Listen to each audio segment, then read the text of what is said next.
That's my house right back there. I'll show you. Come on. You want to go around? Yeah, maybe, yeah. 30 feet beneath the Las Vegas Strip, directly under casinos where tourists spend $200 on dinner without blinking, a 54-year-old woman rolls out her bedding on a wooden platform raised 8 inches off the concrete floor of a storm drain. Not for comfort. Those 8 inches exist because when rain falls anywhere in the Las Vegas Valley, even miles away in the mountains, water comes through that tunnel, moving close to 30 miles per hour. 8 inches is the difference between wet blankets and not surviving the night. She spent 4 years on that platform, and by the end of this video, you will know exactly how she got out and what she took with her. She was never alone down there. Beneath Las Vegas runs a network of roughly 600 miles of flood control tunnels, and outreach workers estimate that somewhere between 1,000 and 1,500 people live inside them at any given time. Hidden bedrooms with bookshelves, camps with welcome mats, entire lives arranged in the dark, while slot machines ring a few feet overhead. But the women in those tunnels live a completely different version of that life than the men do. The systems they built, the routines, the rules they teach each other, add up to one of the most remarkable survival stories happening in America right now. This is what it is actually like. Before going underground, there is an obvious question that deserves an honest answer. Why would any woman choose a storm drain over an emergency shelter? A tunnel has no beds, no staff, no locked front door. A shelter has all three. Ask the women who have done both, and the answer is almost always the same one. In a large congregate shelter, a woman sleeps in an open room with dozens of strangers, most of them men she has never met. Multiple women interviewed by outreach teams in Las Vegas and Los Angeles described the identical experience. They felt watched. They felt followed to the restroom, followed into the parking lot, followed down the block when they left in the morning. Some had been assaulted inside or just outside a shelter. And after that, the calculation changed permanently. A dark tunnel full of people whose names and habits you know can feel safer than a lit building full of people you do not. The woman on the platform put it in one sentence. Underground, she said. She knew exactly who was around her. Above ground, she never did. Once a woman makes that choice, everything that follows becomes a system. And the first system is deciding where, in hundreds of miles of tunnel, to actually live. Because underground, location is not about convenience. It decides whether you survive the next storm. Experienced tunnel dwellers evaluate a camp spot using rules that read like a field manual. The first rule is elevation. Storm tunnels are engineered with subtle slopes to move water, and a difference of even a few vertical feet determines how fast a spot floods and how deep the water gets. Newcomers pick spots near entrances because they feel less claustrophobic. Veterans pick spots on the high side of a tunnel junction, close enough to an exit to escape in minutes, far enough from the opening that rainwater and strangers both take time to reach them. The second rule is the debris test. Before anyone unrolls a sleeping bag, they read the tunnel walls. Floodwater leaves a signature, a line of dried mud, trash caught in cracks, a tide mark of silt at knee height or chest height. That mark tells you exactly how high the water rose during the last major storm. If the mark sits above your sleeping platform, you are not looking at a bedroom. You are looking at a trap. The third rule, the one women underground treat as non-negotiable, is exit counting. A camp must have 2 ways out. A single entrance tunnel section means that anything coming toward you, water or a person, leaves you nowhere to go. Women in the Las Vegas system describe walking a new section end to end with a flashlight before ever spending a night there, memorizing every ladder, every grate, every side channel, the way a flight attendant counts the rows to the emergency exit. Get the location right, and you have a foundation. But the location only protects you from the danger you can see. The danger you cannot see is the one that has killed people in these tunnels year after year, and surviving it requires the most disciplined system down there. Rain. The Las Vegas Valley is a desert, which sounds like good news for people living in flood tunnels. It is the opposite. Deserts do not absorb water. When a summer monsoon storm drops an inch of rain on the mountains outside the city, all of it funnels into the flood channels at once. A tunnel that has been bone dry for 4 months can carry a wall of water within 30 minutes, and that water moves fast enough to knock an adult off her feet in seconds. People have drowned in these tunnels. It happens in almost every major storm season, and the victims are usually people who were asleep. So the women who survive long-term underground live by what tunnel residents call the 15-minute rule. From the first sign of rain, you assume you have 15 minutes to be out, not to pack, to be out. The system built around that rule is precise. Weather gets checked obsessively, on phones charged at libraries and casino outlets, and by watching the sky every single time they surface. Longtime residents can smell the humidity change in the tunnel air before a drop falls. Every person keeps a go bag hanging on a nail near the exit side of camp, never the deep side. Identification, medication, a phone, a little cash.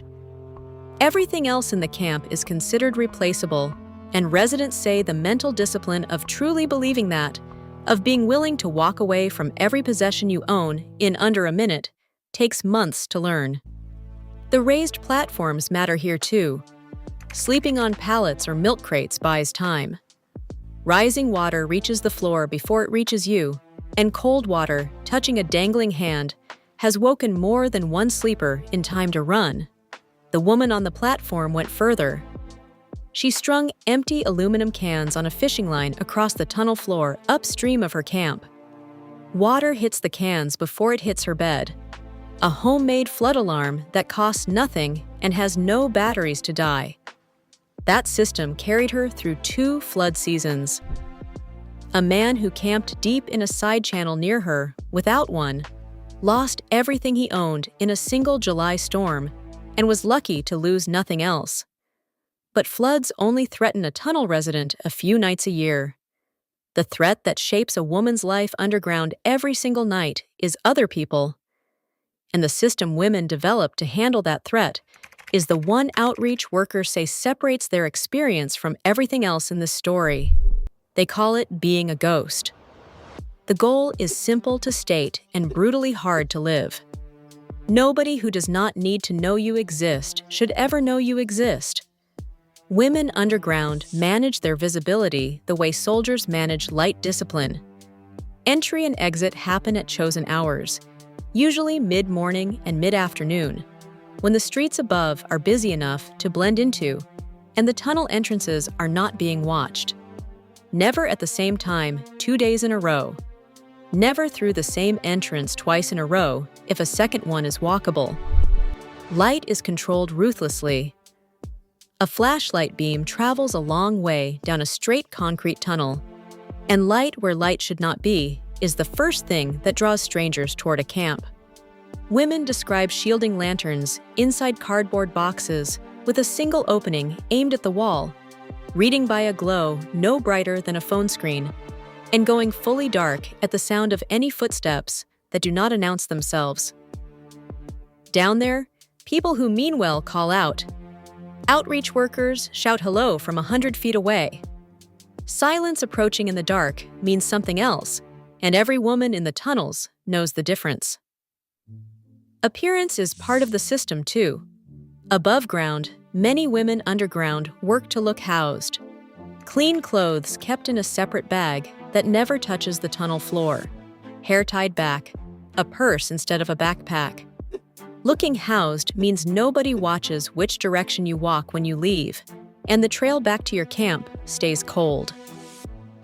The woman on the platform used the same casino food court almost daily for 2 years, and not one employee ever knew she slept in a flood channel a quarter mile away.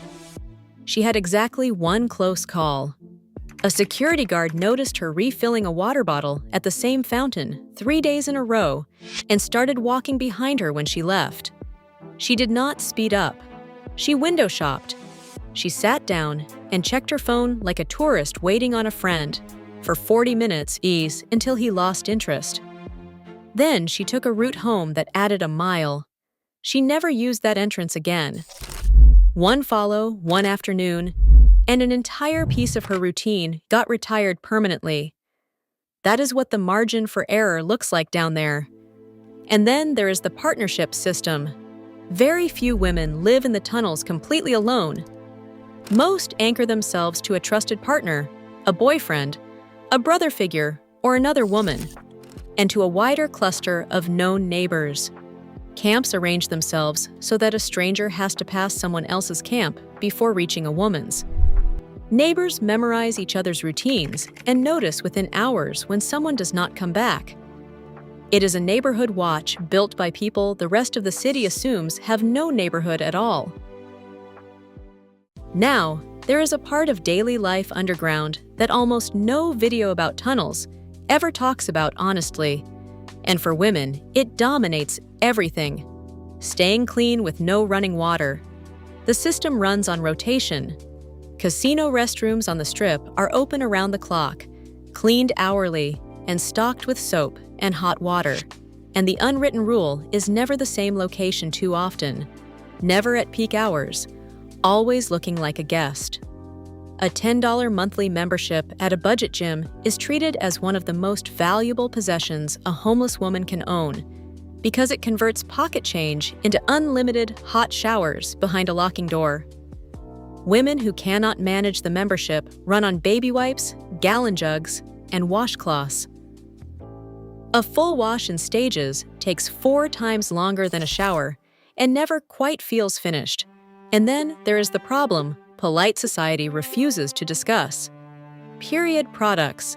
They are expensive, they are rarely donated, and food stamps do not cover them.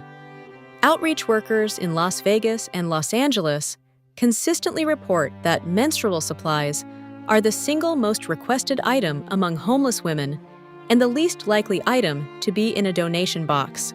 Women underground ration them, improvise with materials that cause infections, or spend food money to buy them. One outreach nurse said she has watched women cry over a simple package of supplies more than over almost anything else she hands out because of what it represents. Someone thought about them as women, and not just as a problem. A lot of people watching this feel the same quiet frustration right about now. You see it, you care, and you have no idea what would actually make a difference tonight. Here is one thing that does. Concrete is the quiet killer in these tunnels. It pulls heat out of a sleeping body hour after hour, all night, every night, even in the desert. A TerraShell thermal bivvy solves that exact problem. It is a sleeping bag-style shell with a reflective inner lining that catches a person's own body heat and builds a pocket of warm air around them within minutes. Nothing to charge, nothing to break, no fuel, no setup. It is windproof and waterproof, and it folds down small enough to hand to someone through a car window without ever leaving your seat. A lot of viewers keep 2 or 3 in the trunk through the winter for exactly that reason. For less than what most of us spend on lunch, it is one of the very few things that helps a person the same night you give it. The link is in the description below. Because the cold underground is not a small detail, tunnels hold a temperature that sounds mild on paper, usually somewhere in the 50s and 60s. But steady is the problem. Concrete never warms up. Residents describe waking at 3 in the morning with a deep, aching cold that no blanket alone can stop. The answers are the same physics that show up everywhere people survive without heat. Get off the concrete. Trap dead air in layers. Protect the warmth your own body makes, because down there, your body is the only furnace you have. The systems keep a woman alive underground. But residents, and outreach workers both say, again and again, that systems are not what keeps a person going. Community is. And one volunteer who has spent years in these tunnels says a single moment down there changed how he saw everything. The tunnels have their own society. Neighbors share weather warnings the way suburban neighbors share gossip. A woman heading up to the food bank takes orders from 3 camps on her way out. Someone with a working radio becomes the block's news service. Longtime residents teach newcomers the flood marks and the exit counts because a death in the tunnels is felt by everyone in them. There are camps down there with shelves of paperback books, framed pictures mounted on concrete with construction adhesive, and a broom leaning by the entrance because the woman who lives there sweeps her floor every morning. Nobody will ever see it. She sweeps it because it is hers. And that volunteer's moment. He said the thing that changed him was not the hardship. It was the hospitality. He gets offered coffee down there. People apologize for the mess. A woman once asked him to wait outside her camp for a moment before coming in so she could tidy up first. 30 feet under a casino, in a concrete flood channel, human dignity does not just survive. It insists. If stories like this matter to you, take 1 second and hit subscribe. This channel documents how people survive the parts of America nobody films every single week. The number of women in this position keeps growing. The most recent federal count found roughly 745,000 people homeless in America on a single night, and women over 50 are among the fastest growing groups within that number. A divorce, a medical bill, a rent increase, the death of a spouse, and the math simply stops working. Many of the women underground had houses. Several had careers. One served drinks in a casino 100 feet above the tunnel she later slept in. And in 2024, the Supreme Court's Grants Pass decision added a pressure that lands on women hardest. Cities can now fine and jail people for sleeping outside, even when no shelter beds exist. For a woman already practicing invisibility to stay safe from people, being seen now carries a second cost: a citation, a record, a night in jail away from everything she owns. The ruling did not create the ghost system. It just gave every woman underground one more reason never to surface where anyone can see her.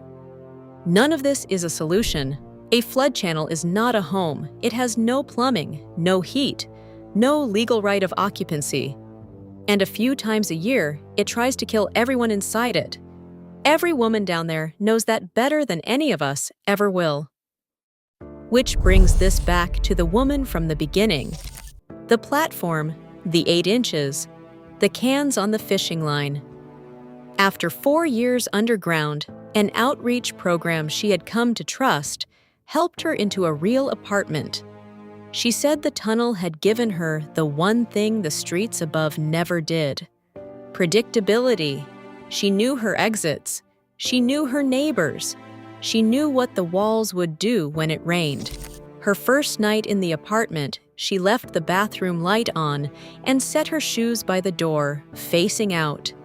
The habits of a woman who spent 4 years ready to run in 15 minutes. The wooden platform is still down there. Another woman sleeps on it now, and the first thing she was taught was how to read the flood marks on the wall above it. And on a nightstand across town, there is a flashlight. For 4 years, that one small beam was the only thing in her world she fully controlled. When to turn it on, when to go dark, when to stay hidden. She has a home now, light switches in every room. The flashlight stays. She earned it.